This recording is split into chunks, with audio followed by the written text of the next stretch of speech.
Millions of despairing men, women, and little children, victims of a system that makes men torture and imprison innocent people. You cannot shake hands with a clenched fist. Produced by a nuclear exchange would be carried by wind and water and soil and seed to the far corners of the kingdom of God, the kingdom of heaven. It's one small step for man, one giant leap for mankind.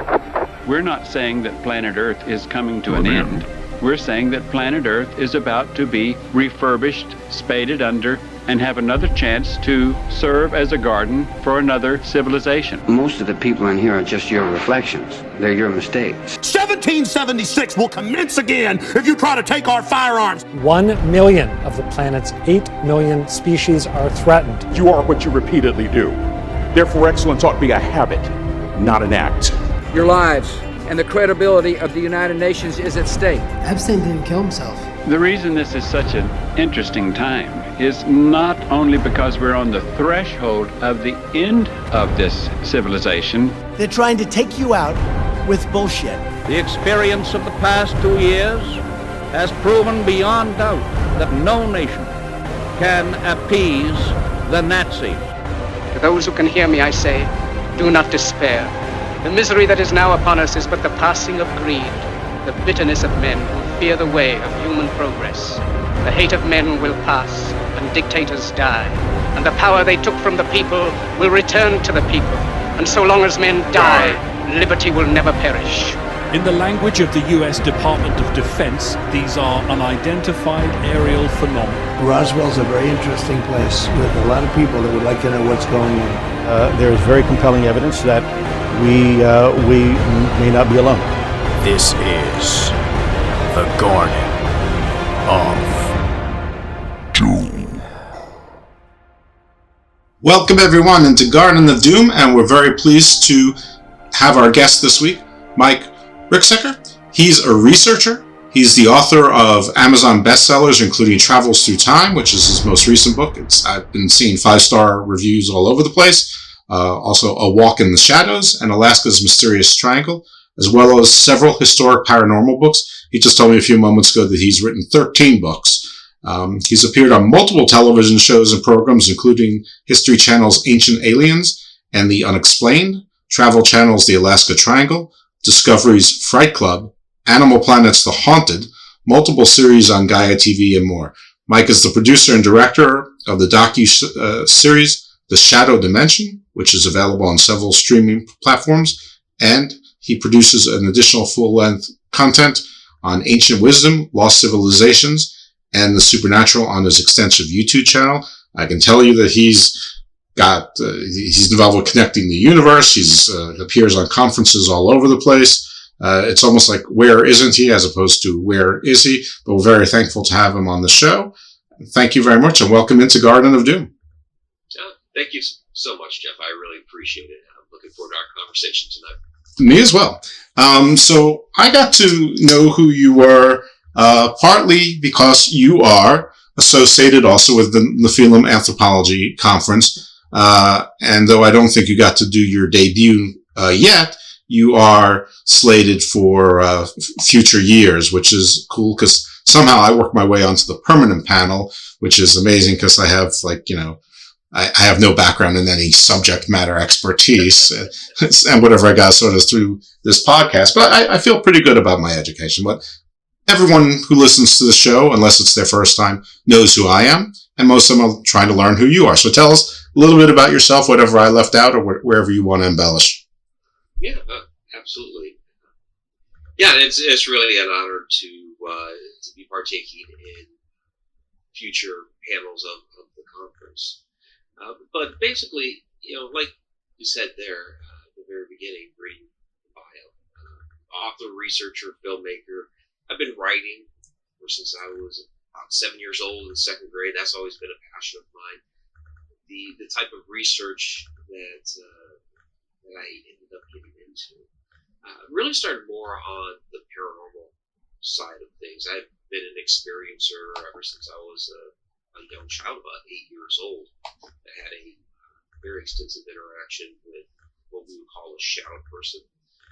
Had other experiences with these types of entities when I was a teenager in a different house that we moved into than the previous one. And then when I was about 14 or 15 years old, I had what we call your personal paranormal investigation. I had no idea that's what I was doing. And I saw my friend David when we were checking out this house that another friend of ours had lived in. And she thought the place was haunted for various reasons, so we're taking a look at it. And I saw my friend David had some very, very strange reactions to just touching a wall in her house, and she thought that the wall was haunted. It was really the moment that I knew that I was going to be involved with this some way, shape, or form for the rest of my life. Fast forward a few years, as far as the ancient history side of what I do, I've always really enjoyed history. I wrote, actually, when I was first writing when I was 7 years old, I'd written some historic fiction as a 7-year-old, if you can imagine that. It amounted to stick figures and a little story about the American Revolution. But when I was a young adult, 1993 rolls around, and Mysteries of the Sphinx, hosted by Charlton Heston, comes out with featuring Robert Schock and John Anthony West. Was absolutely fascinated by that. And then it's like months later, maybe the following year, that the movie Stargate came out. So those two things back to back, pretty much on top of each other, propelled me down that route as well. So those have really been the inspirations of everything we're doing now. I want to break in for a second on shadow person, because that's a very specific term, and I'm going to presume that it's because you can't put a definition on what it is, but the obvious suspects are an interdimensional being, alien, ghost, some sort of being that can sort of shift in its, like a fairy or maybe a witch or something that can occupy, maybe a more ethereal, Doctor Strange kind of astral projection kind of status. Did you choose shadow person because you're not sure what it is or was, or did you choose shadow person because you have a pretty good idea as to what it was, but it was just darkened out, sort of like in the horror movies sometimes, where you can see the body, but you can't see the face. Right, and in many cases, that's what happens is you can't see the face. Really, it's when I had those interactions when I was a kid, I had no idea what I was dealing with at the time. But as I grew older and I met people who had other experiences, really kind of the advent of the World Wide Web, mid-90s is really when I started doing some more extensive research and collaborating with people on, okay, what is it that we're dealing with here? And shadow person, shadow people, it's a term that's been around actually for a long, long time. You can find references to that back during the spiritualism movement. Beforehand, you can find accounts of these beings and entities, even back in ancient times, ancient Sumer, ancient Egypt, and what have you. But when it comes to this type of phenomenon, people reporting an experience, the question all the time, okay, what is it? And kind of like you were saying there, Jeff, they can really be any one of these different things. It really depends on the particular shadow. It could be an interdimensional being. You could be dealing with a human spirit. You could be dealing with an extraterrestrial, and that's where your investigative technique really comes into play here. We're dealing with several different entities that are essentially using the same energetic modality to enter into our world. Do you have any idea what that modality is? Well, that modality essentially is the shadow. Everything is frequency, resonance, vibration. Our eyes only see into a certain range in the light spectrum. And so these beings, as they're coming into our plane of existence, our eyes are only able to see a certain portion of that light spectrum from which they're coming into it. So with an extraterrestrial, some of these are using some sort of cloaking device. Maybe they don't quite understand the physiology of our eyes, and so even though they believe that they are completely cloaked, because the ways our eyes work, we see a little bit of that. Maybe as a shadow, some people shimmer type person. And same thing with a lot of these other different entities that we are experiencing, whether it's something crossing the interdimensional plane. Some of these are even time slips, and I address that in my latest book, Travels Through Time.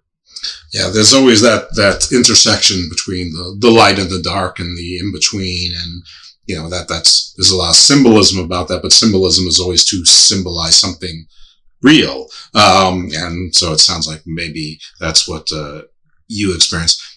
Nailing down what it is itself probably isn't particularly important and can't be done with certainty anyway. And as you said, it can be a whole lot of things, and the same experience may not be the same entity twice. I have a question for you, which is something that one day I just sort of came upon myself, and I haven't heard anyone else say it. I can't imagine that nobody else has, but it's that, there's this idea that you have, if you have ghosts and they have appearances and you have ghosts from different times and whatnot, that could sort of explain sort of a lot of myths and legends and things like fairies and whatnot. And I was thinking, well, okay, you don't only have ghost people. There are, hellhounds and, there's horses and things like that.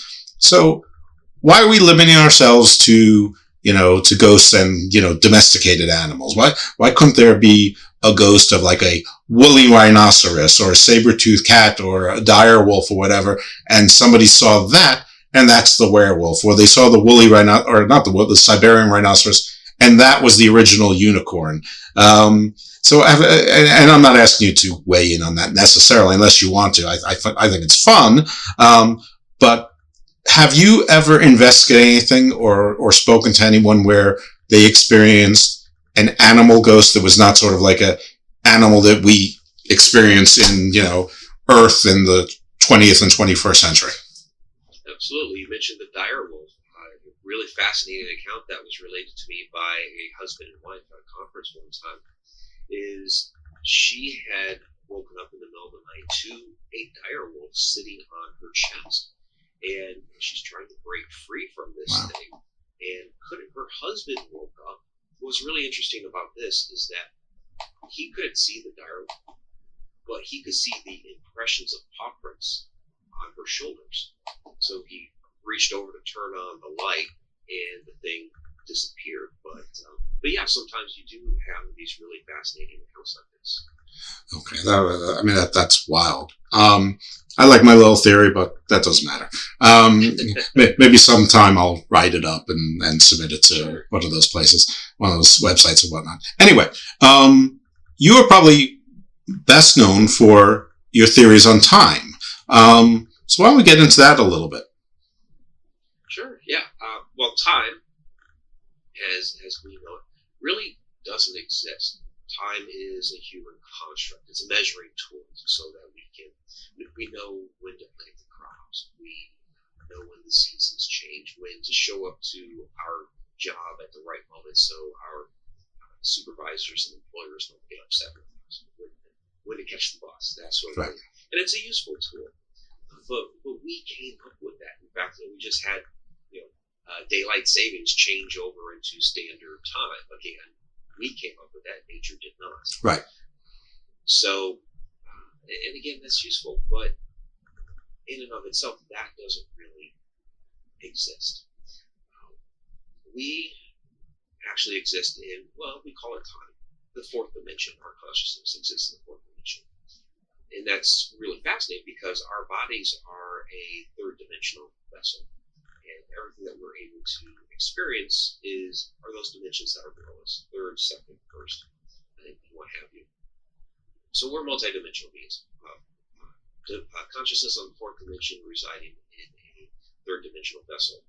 Now, our theoretical physics have shown us that there are up to 11 hyperspatial dimensions. So everything that's above that, 5, 6, 7, 8, have free reign and access to what we call time, which means to them, it's like a physical object. They can move in and around time as they see fit from the beginning to the end, which tells me that all time is concurrent. Everything is already here in the universe. So basically, where you're sitting right now, every moment that has happened, is happening, and will happen, all concurrent. I call it stack time theory. All of those moments are like a photograph, each one stacked on top of each other from the beginning to the end.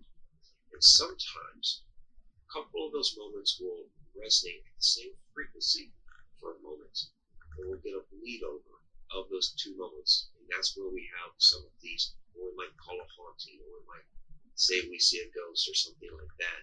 And there are times when people might see a woman from the 17th century, and oh, that's an apparition, that's a ghost. But that woman turns back and looks at them as if they are the ghost. And that's fascinating, because not only you have one party looking into the past, but you have the other party looking into the future.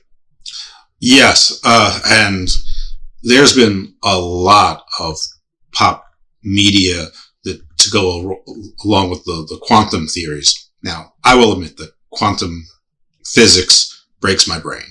And it probably breaks most people's brains, which is why quantum physics isn't easy. But I would say that Interstellar probably did a really spectacular job of displaying how that sort of worked or could work in a way that was easier to follow or follow enough. So Christopher Nolan, kudos to you. Excellent storytelling. I believe it was it Contact, The Arrival did a pretty good job of those aliens. They didn't conceive of time the same way we did, and sort of the implication was they existed in all times at all times. But even a little bit further back, the reboot of Battlestar Galactica, where they kept repeating all this has happened before and all this will happen again, and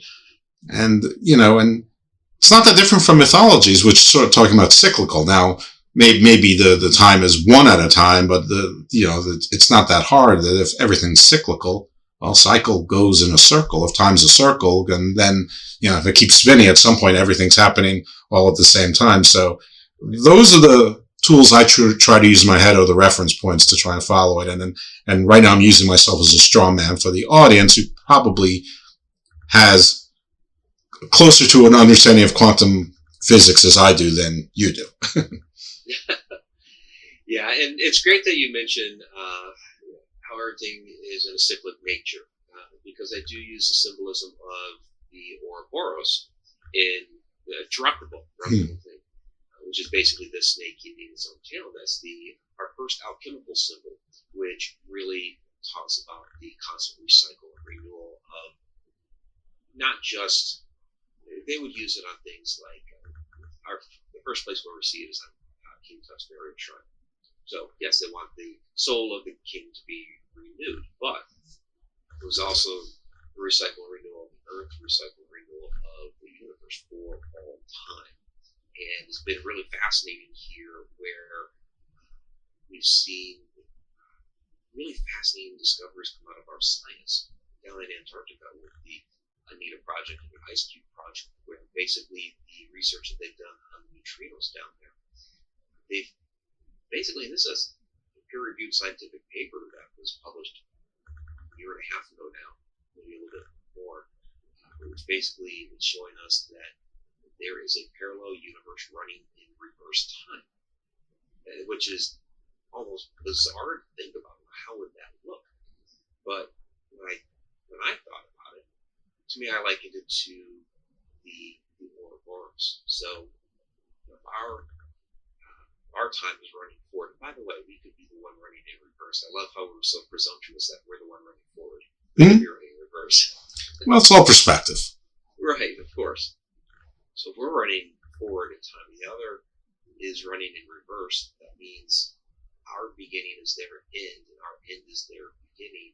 And I see that perfectly displayed in the Ouroboros, as you have going around the snake eating its own tail. You have the two tracks there within that symbolism. You have the backside of the Ouroboros, and then the inner track, which is basically the belly. So one going in one direction, one going the other, and where they meet. Just like everyone who lives in this city with the Beltway. I mean, you've got the outer loop and the inner loop. Yep. And I believe that moment there is actually symbolic of the Big Bang. That when one universe ends and the other's beginning, that's the Big Bang. So what was before us? What was the universe? What was going to come after us? The universe. Round and around. Simple. Well, I think that's easier actually than the concept of infinity. That if you look hard enough and long enough, that you're going to find a world exactly like yours and find exactly like you. Actually, this one I think is easier, where it's the same thing sort of repeats over and over again, and overlaps sometimes in some junctions for whatever reasons. Now, my friend George Mitrovic, who's been on the show a couple times, who was the second person who pointed out there was a fourth state of matter to me. And then I looked it up, and in fact, there was. I mean, I'm 55 by the time this show drops. I grew up on water, gas, or liquid solid gas. This plasma, this was something new to me, but I was able to figure it out. Well, and Professor Robert Temple is the first person who brought it to my attention, and then George Mitrovic brought it up a second time. And since I heard it twice, I'm like, I should look it up, and sure enough, there it is. It's recognized by everyone. Well, George Orwell says that there's a fifth state of matter. Now, his is sound resonance, where it hits a dimension, and there is sort of that portal where he says, I mean, it's kind of what you say, where you might see yourself. It's almost like a mirror. Now, what I think you were saying, it's not necessarily limited to sound. It may also be sight or different colors or really any energies might cause this, we'll just call it portal, to open up where the dimensions overlap, where you can get a glimpse into one another, each other, because it's a two-way, it's not a one-way window, it's a two-way window, or at least I guess we don't always know that, but anyway, let's just call it a two-way window. And so, George is always ahead of his time. So George, if you're listening, I hope you are. I think you are. But once again, I'm praising you for being ahead of your time, or at least ahead of your time on getting something to me. But it's very much the same kind of theory or fact.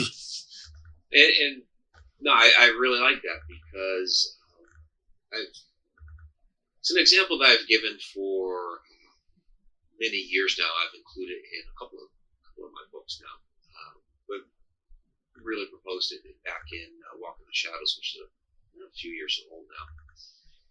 And basically, the experience happened over 10 years ago, in which doing some paranormal investigations at the time. And this one particular investigation was called Johnny B's. It was a restaurant in Muskogee, Oklahoma. We were really just finishing up this investigation.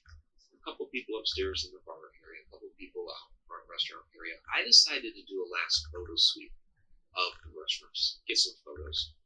And as I walked into the kitchen, I saw this really faint, just wisp of a shadow just dart right across the room, and I heard it, boom, slam into this little metal door that was on the side of the kitchen. One of those flimsy metal doors that the waiters carry trays of food through. Sure. Except the thing is the door didn't move at all. You heard it slam into it, but it did not move at all. This is just a door that you could tap it with your finger, and it would swing open back and forth. So I'm calling out to the others, hey, did you guys hear that? Oh, yeah, we heard it. They described what happened. They thought that was fascinating. Now, thinking for a second, wait a minute. These guys mess with me. They throw something at the door from wherever they're at. So I walk through the door. I'm looking at the ground in the restaurant. There's nothing in the ground there. Even if they had thrown something, the door would have opened. So what did I just observe here?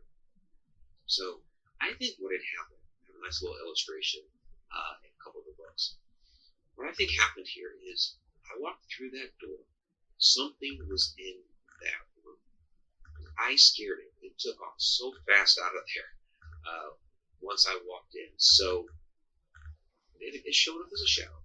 But was it something in another dimension? Was it something at another point in time that maybe it saw me as a ghost? Maybe it saw me as a shadow? I have no idea. I scared it and it took off running. Perhaps its plane of existence, its dimension, its time.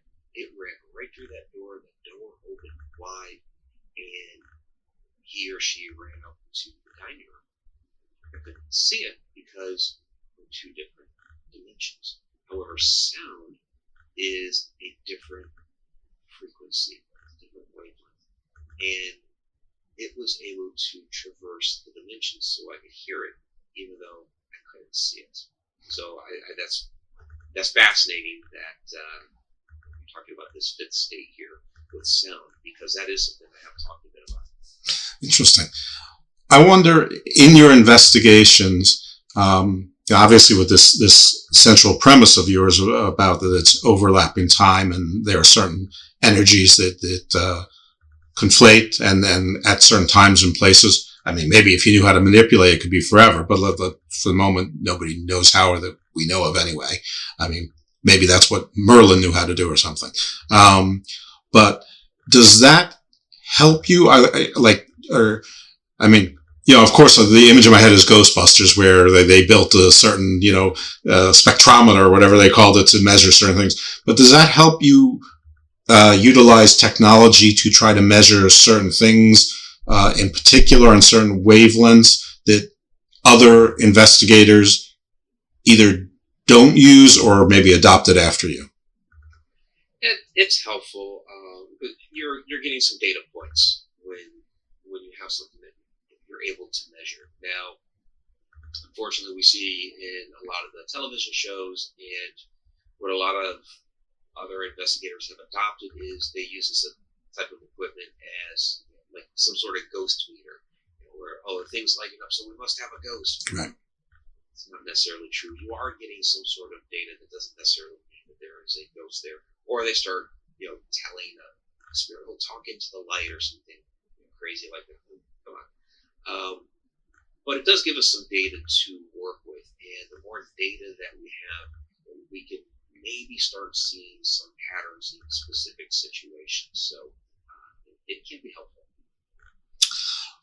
What is your methodology, and how do you vet situations and decide what you're going to spend? I mean, obviously you've authored 13 books, you're on TV, you're working on a film. I mean, you can't spend your time tracking down everything, but you also don't want to miss, opportunities. So I'm sure you've discovered, just like any other professional, you have some sort of way of vetting and you're not going to be 100%, but some way of vetting that something is more likely than not worth your time to look into. So, what's your methodology there? Exactly. Well, when we were doing more paranormal investigations back in the day, there's some historic places that you go to because they have reported over the years a lot of different activity happening. So those are locations that you may want to go to.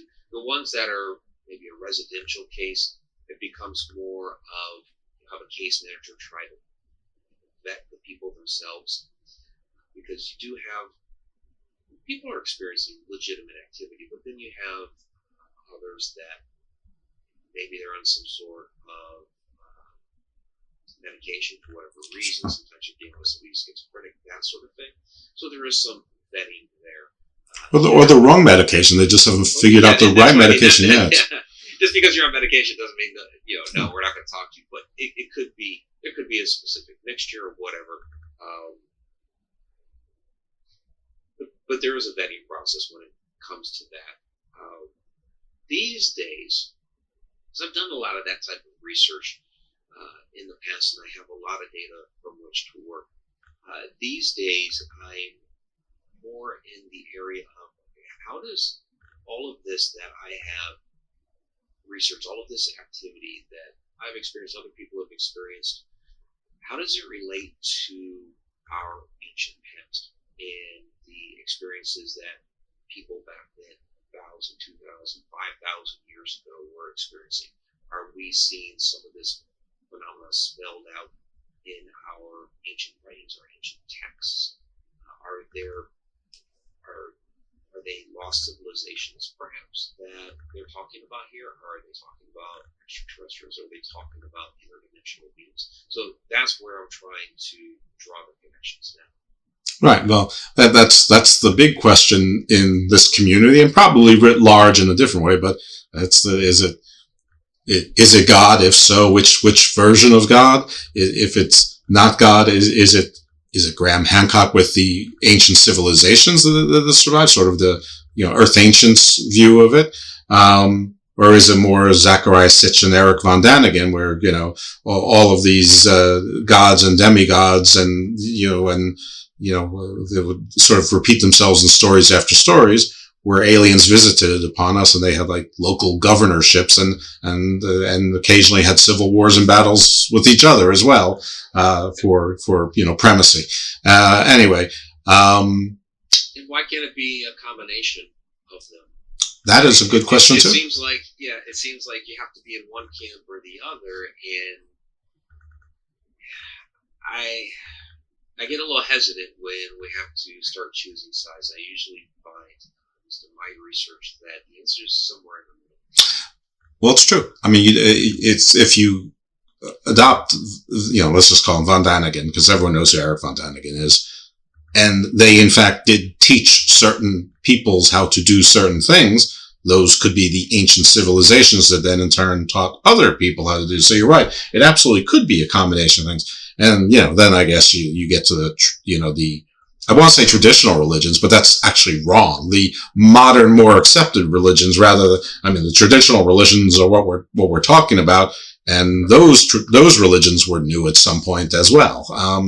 So anyway, I'm getting into my own Ouroboros right now, which is something I do. Have your investigations led you to any conclusions about that? And are you able to ever ascertain intent, whether it's malicious, whether it's guidance, accidental? We hear the story about the Greys and the Nordics and Thoth and Osiris and, Jesus, Moses talking to Bush, whatever it is, there's always some type of association with it. Ghost bad, or it might be a nice ghost, demon bad, angel good.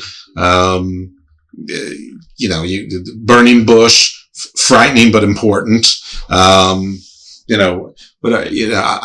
not sure that some of these things that you're talking about is very much when they saw you, they maybe thought it was a ghost and you scared the devil out of them and they scared the devil out of you. And it's completely neutral.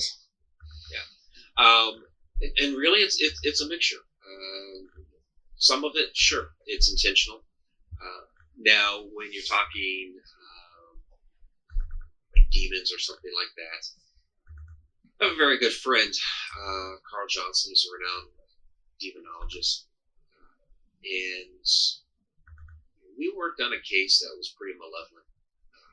It was 12 years ago now, and I had him on my own show a couple of years ago here, and we're talking about the nature of demons, intent, malicious type entities. And this is his specialty. That's why we had him out on that case. And so I had asked him in that conversation, Carl, all these years that you've been doing this, he's been doing this for over 50 years. He was up there a little bit. And I said, when was the last case that you had actually deemed was demonic? And he said, Mike, it was actually that case that we had worked on back in Edmond, Oklahoma. This was 12 years ago. That was the last one that I had actually classified demonic. Now, there's a lot of other types of entities that have malicious intents or what have you, but that was the last one that was actually that he had deemed, that he had worked on was demonic. So something that gets that classification, at least according to the particular demonologist, few and far between. But there are varying levels of intent, types of entities, energy that might be playing out. So some of these beings and entities, they're more watching, observing. They're trying not to really participate. Sometimes they might accidentally do so without knowing that they've been seen. I've had that happen with a particular entity. We hear stories about ones that are actually benevolent in nature. So it's really a mixture and a myriad of different types of entities and different types of agendas. It just really depends on who we're talking about here. Well, we're coming off, we're recording in early November. And of course, we're coming off October. And I, like lots of other people, watch way too many horror movies during October. And so I've seen my share of Exorcist movies and things like that. Did your friend, the demonologist, with you or otherwise ever, or have you individually ever gotten a name, and was it a name that we recognize? Like, Azazel is thrown around a lot. Belial, of course, there's Lucifer, Satan, some of the favorites. But I mean, has there, whatever. It doesn't. There's demons or semi-divine beings, malevolent or otherwise, with names in every culture. Interestingly, the word daemon, demon comes from daemon, the Greek, which, there was no malevolence in that word. They were sort of like the jinn, who were sort of, semi-divine, more like a luminary, less than an angel, and they could sort of pick and choose which side they wanted to be on, and I guess they could change as well. I mean, they were like people. They could be good, bad, or in between. Right, yeah. Some of the research that I've done that I've published, ancient Sumer, they had what they called the Uda. We've translated that word to demon. There were, bad, evil Udugs back in ancient Sumer. But when you encountered one, you would actually invoke a good Udug to do battle against this evil one. So in our modern English, trying to say, oh yeah, you would have a good demon do battle with an evil demon, the idea of a good demon doesn't make sense to us these days. But those were their terms back then. As far as myself, I only ever worked on, that was the only demon case that I had ever worked on. I dealt with some others that were more nefarious human spirits and some other interdimensional beings, that sort of thing. Now, Carl, he's worked with a lot, and I can't speak for him. I've read a couple of his books, and I would say, yes, he has dealt with ones with specific names, but off the top of my head, I couldn't tell you. I'm sure. So in like all the Exorcist books or movies, which I presume follow the actual procedures for the Exorcist, the actual exorcism, at least the Catholic version. They always say, tell me your name. Yeah, I guess that gives you some power. There's a different way to handle them, I guess, when you depend on what hierarchy they're or whatnot. Have you ever gotten any names forget demons, of someone who said, my name is Mike Rixicker, I'm from Edmond, Oklahoma, 1877, or whatever it is, where you've, gotten some idea of their name or, where they're from. Yeah, there have been occasions where I've gotten something like a name on an investigation. Mineral Springs Hotel, a young woman there named Molly. We know actually the same building of, I'm not going to forget her name, in the corner room there. I've gotten a couple of names. There was one on didn't get the name, but got the actual role of it was a World War II airplane. We were speaking with the navigator, which was kind of interesting. And, I had the very first shadow incident that I had. It was a tall, dark figure that showed up in the middle of my room, or in the corner of my room, when I was a kid in the middle of the night, 8 years old. The thing had actually gotten physical with me. Had approached my bed, crossed my arms across my body, ran off down the hall. So I was very frightened, scared, all of that at the time. Ran off to my parents' bedroom. They're trying to calm me down. They said that I just had a bad dream. And I didn't imagine I was awake for this whole thing. So, a few years ago, I wanted to know more about this particular incident, especially since I've been doing talks on shadow entities for years. Writing my book, all of that, and I wanted to know more. So I had a hypnotic regression to try to find out more about this. And we did like a past life regression first, so I got to see a past life, which was interesting. Then we got into the meat of this thing. And the hypnotherapist that I was working with trained under Dolores Cannon. So that methodology there.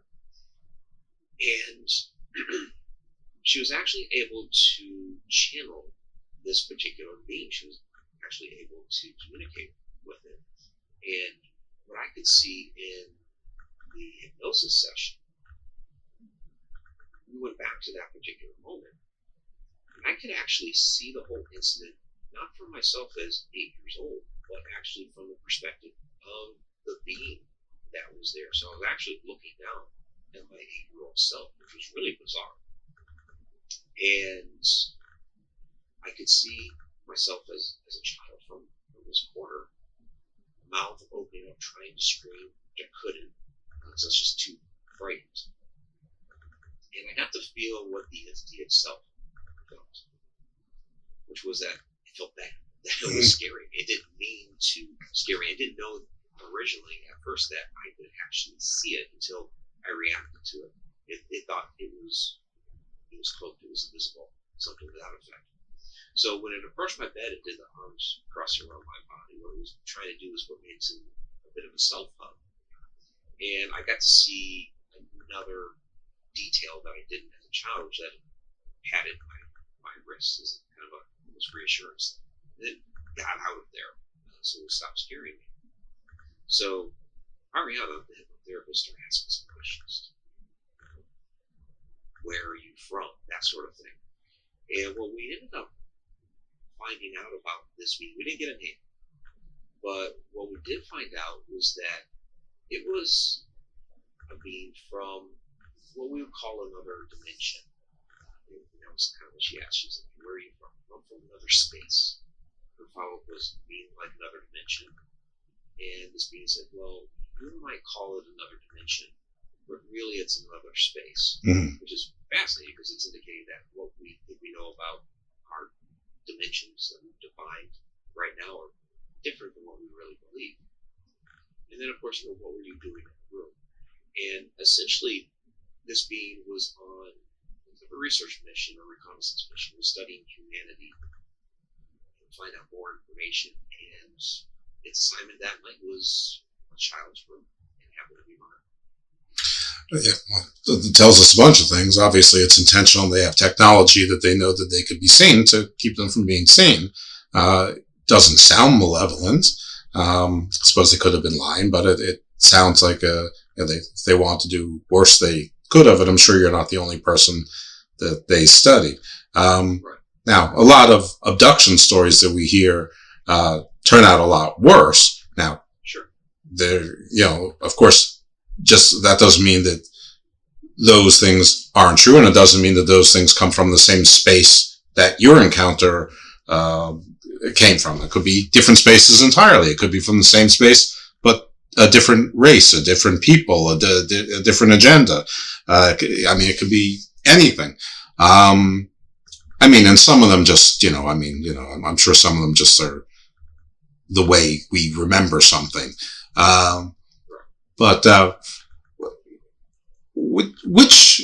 Obviously this event when you were young shaped your life. But what was the impetus to say, I can write a book, and then take us to whatever you consider your breakout book was. And then, of course, obviously we want to spend some time on your most recent book, because obviously that's part of the purpose of you being here, is to have people pick it up. Right. Yeah, the breakout book would be A Walk in the Shadows, Complete Guide to Shadow People. I'd already had 10 more before that. But I've been doing a lot of research in the arena of the paranormal and supernatural for a long time. I've written several books that were more historical in nature, such as Ghosts of Maryland, Ghosts and Legends of Oklahoma. So basically, recounting... Well, I'm in Maryland, so it tells a Ghost of Maryland. I'm sorry, I didn't mean to interrupt so quickly, but that took me by surprise. Yeah, I spent several years in Maryland. So first stint was 14 years. I originally from Ohio, but I was in the Air Force, and so I spent a couple of years there at Fort Meade. Got out during the big tech boom in the late 1990s and stuck around in Frederick for 11 years there before I moved to Oklahoma. And then I came back to Maryland for a couple of years before I ended up back in Ohio. So, yeah, I'm quite familiar with that state. Who's our most famous ghost? Oh, there's quite a few. I know there's the Dog Man around D.C. Right, there's that. There's Samuel Mudd, John Wilkes Booth there at the Samuel Mudd House, and people have said that they've seen his wife too, Frankie, around there. Frederick has a lot of ghosts going on for it as well. We have the Green Mound Cemetery in Baltimore, which is supposed to be possibly haunted, very historic one way or another. And of course, there's some Civil War. I mean, we're not too far from Antietam and West, Harpers Ferry. I mean, they're on the other side of other states, it's on the other side, but yeah, it's all connected. So yeah, Maryland does a lot going on with it. So yeah, I had a number of those books under my belt. So I was doing a lot of conferences. I was doing the investigations, a lot of speaking engagements, that sort of thing. And so just over the course of time, and even prior to all that, just being part of years ago, Yahoo groups or some forum on a website somewhere talking about a lot of this sort of activity, I started acquiring a lot of the stories about shadow beings, shadow entities. I was giving presentations on this type of phenomenon, so people were relating their stories to me. So to me, it became, and I have my YouTube channel as well, where I was starting to put out information there about this type of phenomenon. So it just made sense to me, being a writer, to take all this information that I've been acquiring over all of these years, the presentations that I've been giving, the videos that I've been putting together, and make one comprehensive book on all of this. Is that what the latest book is then, the sort of your comprehensive, like everything that you've learned to this point? The latest one travels through time. I always had a fascination with time travel. You mentioned some great pop culture references, love Interstellar. But for me, it goes back to somewhere in time, 1980, with Christopher Reeve and Jane Seymour. Mm-hmm. The idea that he could will his consciousness back to another point in time always fascinated me. I tried to do that one time when I was in high school. A year after we had made that move, I'd actually tried to do that because I was homesick and wanted to go see my friends. Sure, why not? That sort of thing. Yeah. So that was always with me. And as I proceeded to do these investigations over the year, I was collecting stories and doing research, it seemed to me that a lot of these types of incidents that people were reporting might not have just been a ghost or something that goes bump in the night. It may have actually been some sort of time travel incident. And so I had, coming out of my previous book, Alaska's Mysterious Triangle, I was putting together a book called Connecting the Universe. I have my Connected Universe online learning site. My podcast that I do is called Connected Universe, because to me, everything is connected. It's all connected, and there's a fantastic X-ray of the universe from the Chandra X-ray telescope. Good 12, 15 years old at this point, but it basically shows how the universe is connected. It's wonderful. You have these great big yellow balls of glowing gas, and they're all connected by these gaseous fibers. And so those big balls are the galaxies, and the fibers and the gases are connected. So it's even physically all connected. So I was writing this book, Connecting the Universe, which touches on a lot of different subjects, including time, and a number of chapters there on connections back to ancient Egypt, because I host the tours there to Egypt, of course, supernatural elements, and then the triangle areas of the world and all that sort of stuff. But when I was out in Egypt this past February, and I just got done giving a rather large presentation, we were headed out to one of the temples, and it just struck me while we were on the bus that Connecting the Universe isn't one book. It's a series of books. And so I was going to write a series. Okay, where do I start? And to me, it made sense to, let's start at the base, at the root of it all, which is, sure, the universe. But where are we stuck in this universe? We are stuck in this thing that we call time.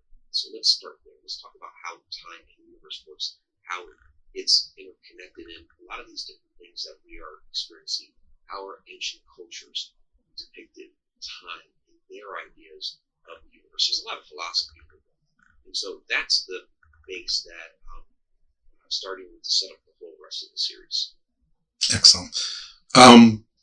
When you were talking about, oh my God, one, I wanted to ask you a little bit of a silly question, and it presumes that you've watched at least some of the MCU movies and some Star Treks, and the Loki series now has a lot to do with time.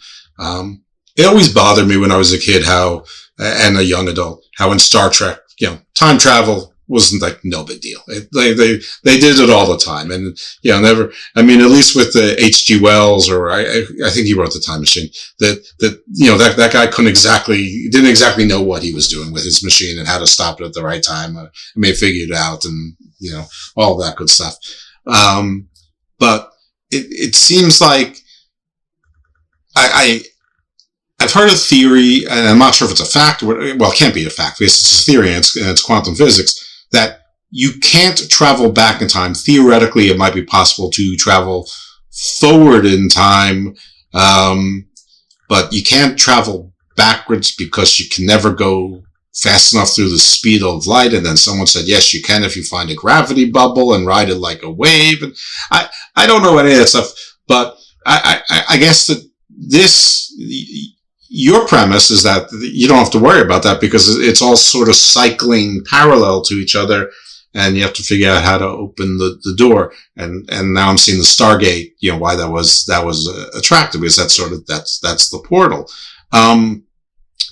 Are the places that you go to on your tours, Egypt, Alaska, these different triangles, is that because you have sort of felt that there might be these, whatever the right, energies are, the synchronies, whatever it needs to be, the convergence of energies, where those are places where maybe those portals are easier to get to, or just that's where the portals are? Yes, short answer. To a long question. Short answer is yes.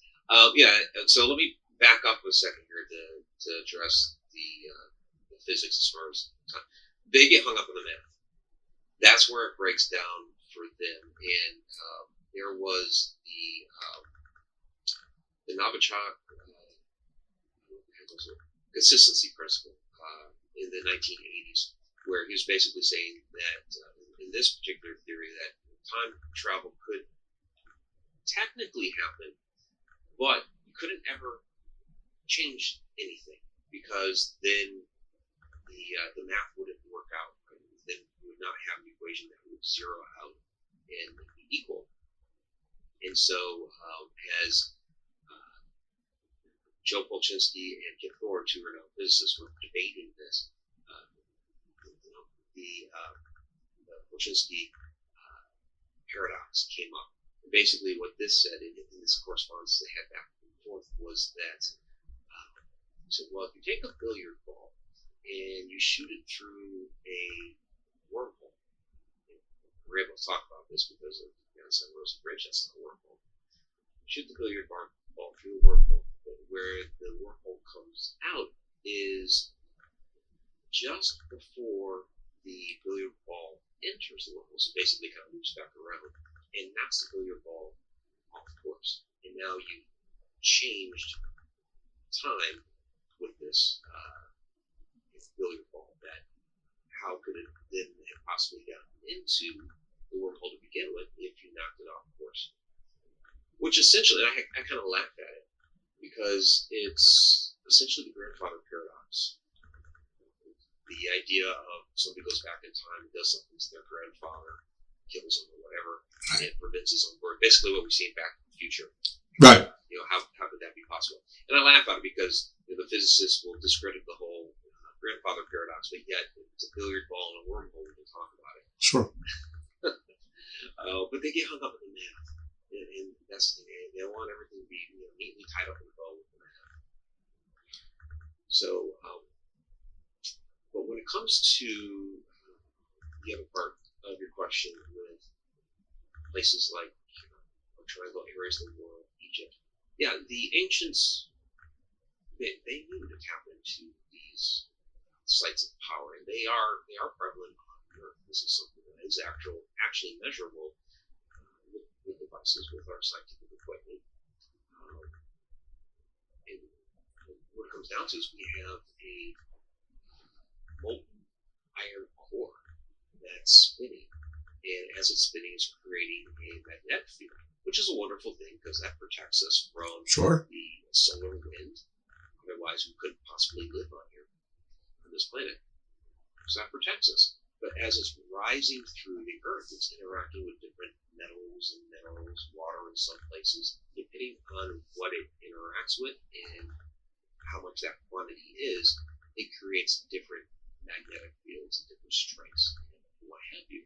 And in some of those locations, the triangle areas, it's much more prevalent, and we see a lot of strange, bizarre activity happening in these areas. In some locations, the ancients were able to harness it, such as the pyramids. We see places like Stonehenge and these circle areas like that are harnessing that power. Alaska, there, the Alaska Triangle, the U.S. Department of the Interior did surveys there, magnetic surveys back in the 1960s, and they defined 5 different magnetic characteristics up there. It was only through 1/6 of the state. There's actually a lot up there still unexplored. And within those 5 magnetic characters, they also defined what they called negative anomalies in that area. And it's a highly volatile area anyway, also have a lot of seismic activity up there, volcanoes, because the magnetic protection of the Earth is thinner up there. That's why we see a lot of the auroras and things like that up there. So it's already a highly volatile area, in addition to the magnetism from the Earth. Does the polar shifts, I know the polarities shift every now and then, and sometimes they do it quickly, sometimes slowly, sometimes they sort of do almost like a soccer player, they feint, like they're going to change and then they go backwards. Does that have any effect on that, or is that just something that you wouldn't know? It does. So, you have the pole that's kind of shifting around. It's actually headed toward the northwest. It's actually headed in the direction of Russia and the Siberia area, if you were to kind of track it like that. So there's a lot of speculation that we're going to have a shift here soon. We really don't know for sure. The last time we had one happen was about 40,000 years ago, and it lasted for about 400 years. What's interesting about that is during that time, 40,000 years ago, you see a lot of cave bones. So the idea here is that because of that pole shift, and science has been able to measure that the magnetic protection of the Earth was down to about 8% of what it is right now. So going outside during the day was scorching. You were going to be unprotected. They didn't have sunblock back then. So it made sense they spent a lot of time inside these caves. I see. That is a much more grounded answer than where I was hoping you were going. You basically there, it's too hot to be outside, so they spent time inside to survive. So of course they did more artwork and where are you hoping I was going to go?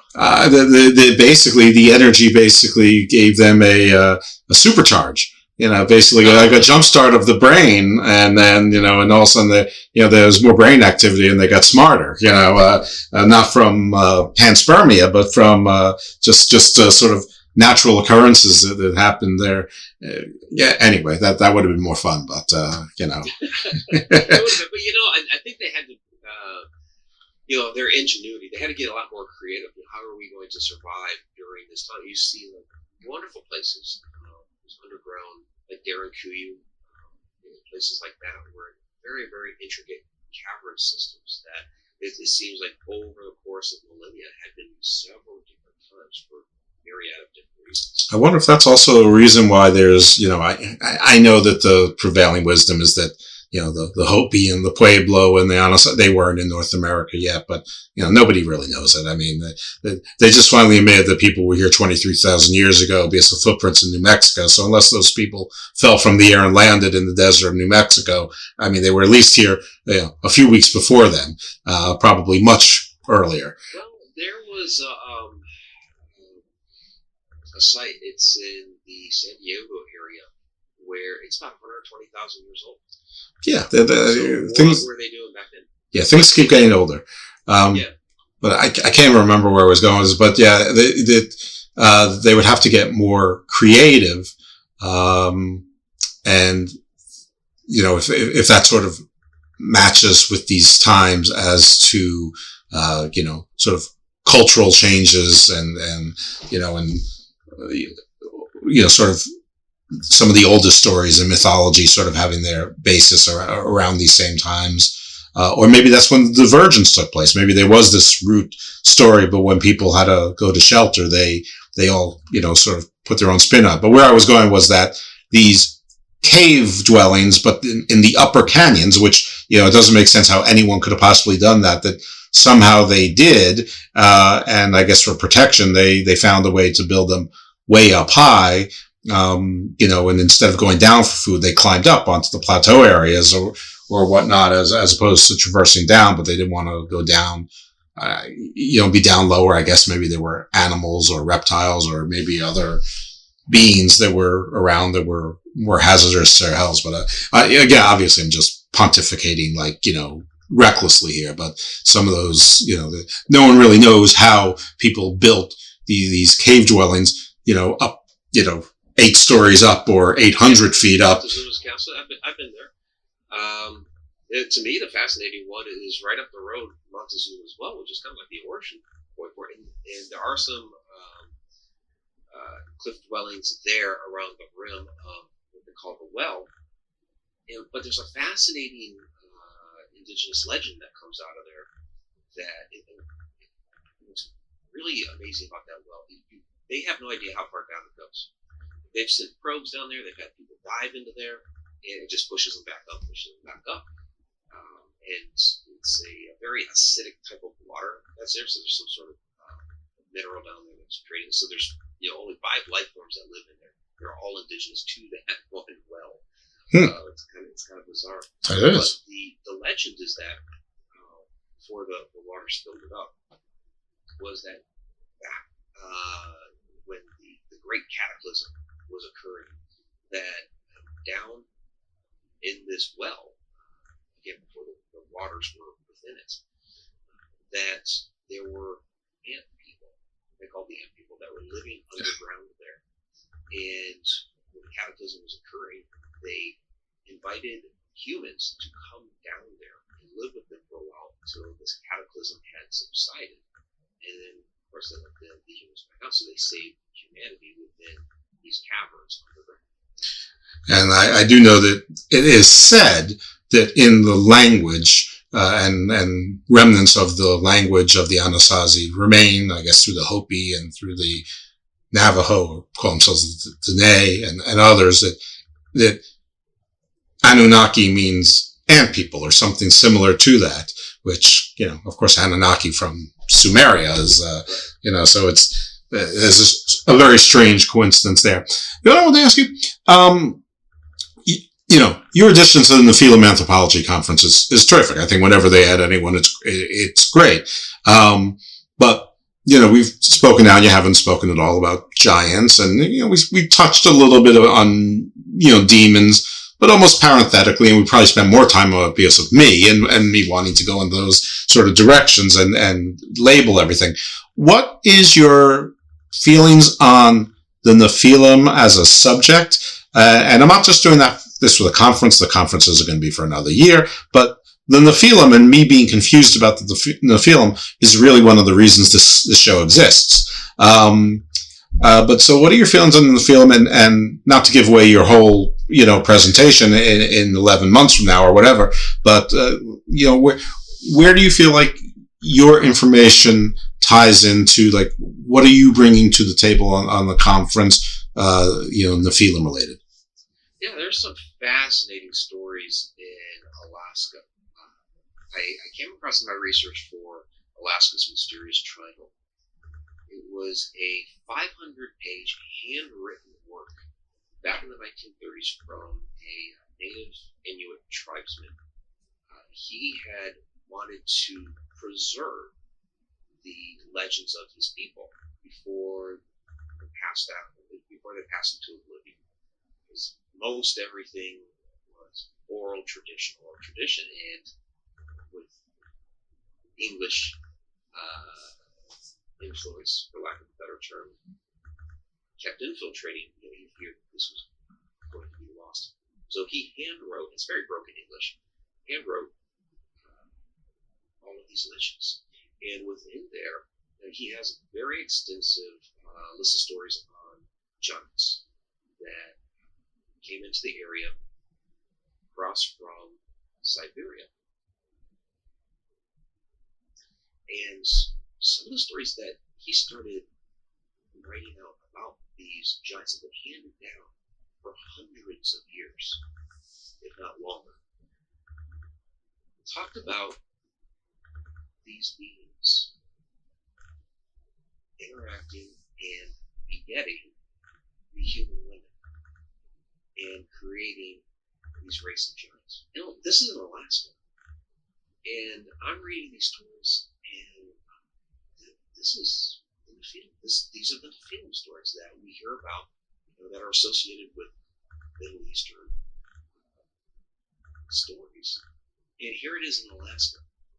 What are these stories doing up here, thousands and thousands of miles away?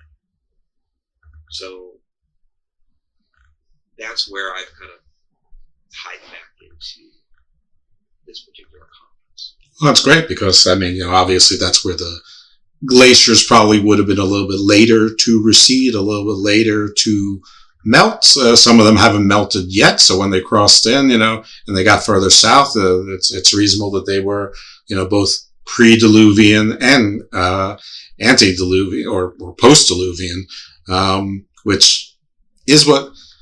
Here's where I diverge from a lot of the people in the conference. They read the paragraph in the Bible to infer that the Nephilim are giants, A, and B, that the paragraph that says there were giants in those days and after, the inference there is that was a result of the sons of God mating with the daughters of Adam.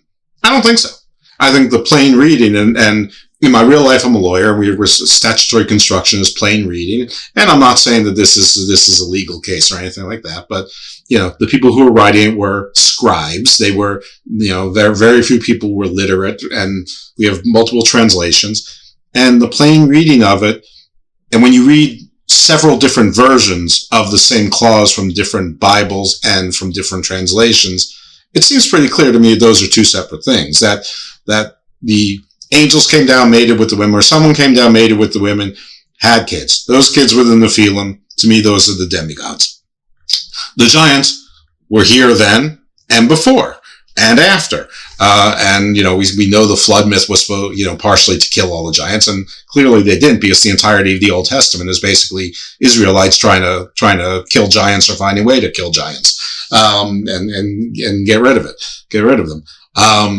And obviously in some doctrines, they're going to rise again.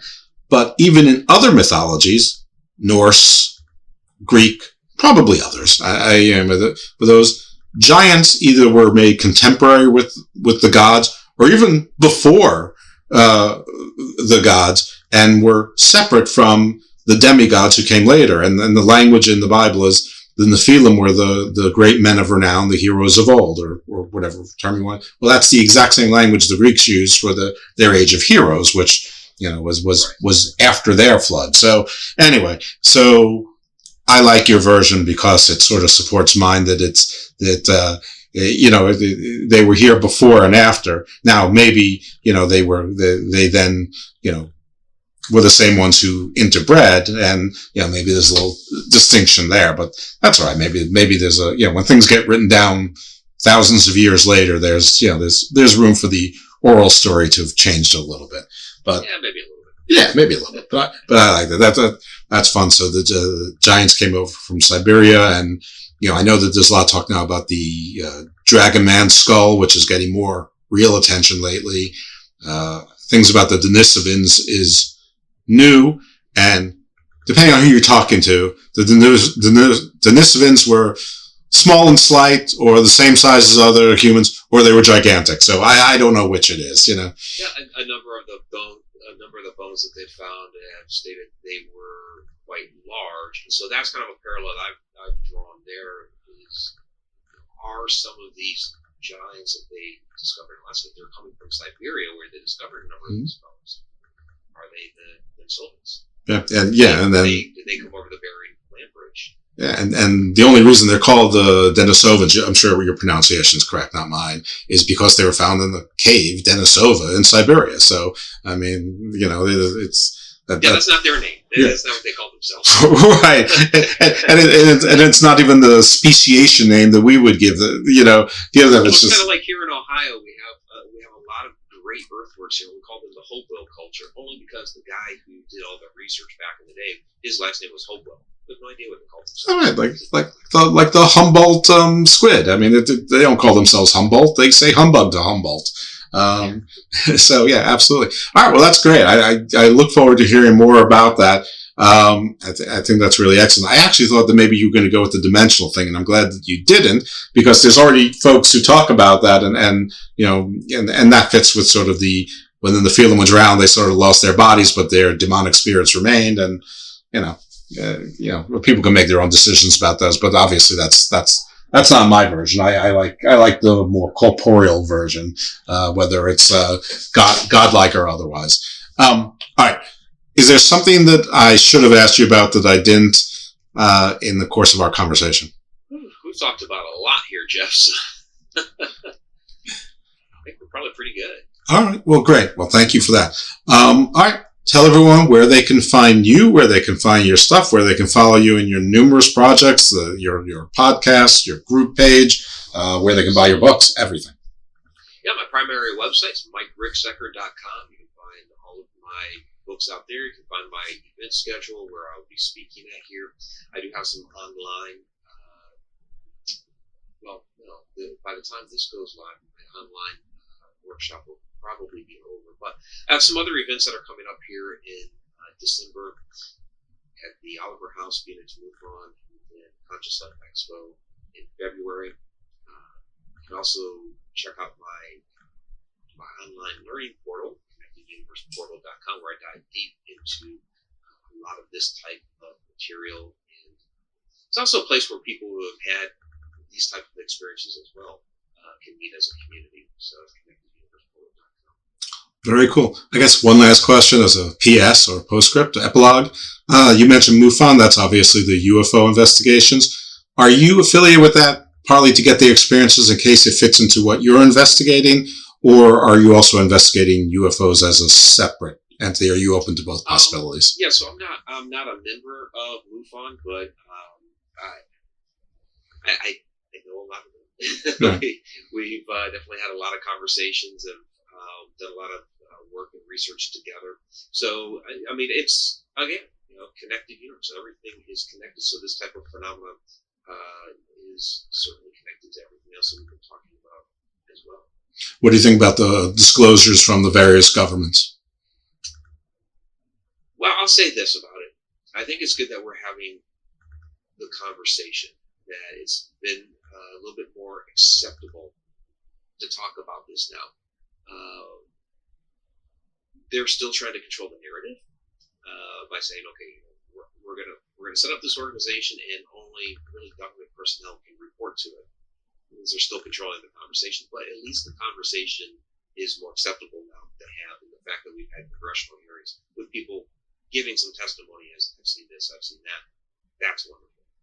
Right. Terrific. All right. Well, thank you so much for joining the show. I really appreciate it. Everyone, you heard all the places that you can follow him and support him. The newest book is Travels Through Time. I see 5-star reviews all over the place, so it seems like that's a pretty good place to start if you want to get into the universe as well as his portal as well.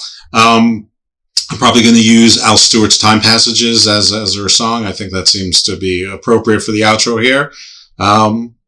Again, I can't thank you enough for being on the show. And folks, thank you for listening. You can check out his podcast. And while you're doing it, you can subscribe and rate him and review. And while you're doing it, do it for this show as well if you haven't already. And I'm sure both of us would appreciate it if you gave a review. And more importantly, refer the show to your friends and family, because nothing's more important in this world than personal referrals. That's why you get all of those customer service surveys, because it's somebody at some point wrote a book called Getting to Yes and came out with something called the NPS score, and basically it says, would you refer this to a friend? And that's the most important matrix, and it actually is important. So thank you very much, Mike Rexiker. Thank you very much to the audience, and you'll hear from us next week again in the Garden of Doom. It was late in December, the sky turned to snow. All around the day was going down slow. Night like a river beginning to flow. I felt the beat of my mind go drifting into time passages. Yes, go falling in the fading light. Time passages.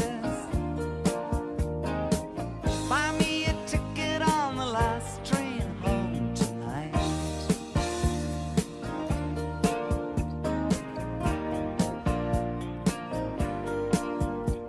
Well, I'm not the kind to live in the past. The years run too short and the days too fast. The things you lean on are things that don't last. Well, it's just now and then my line gets cast into these time passages. There's something back there that you left behind. Oh, time passages. Buy me a ticket on the last train home tonight.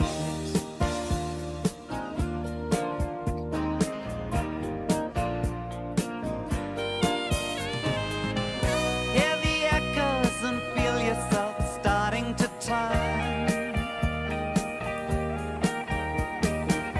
Don't know why you should feel that there's something to learn. It's just a game that you play.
Well, the picture is changing now. You're part of a crowd.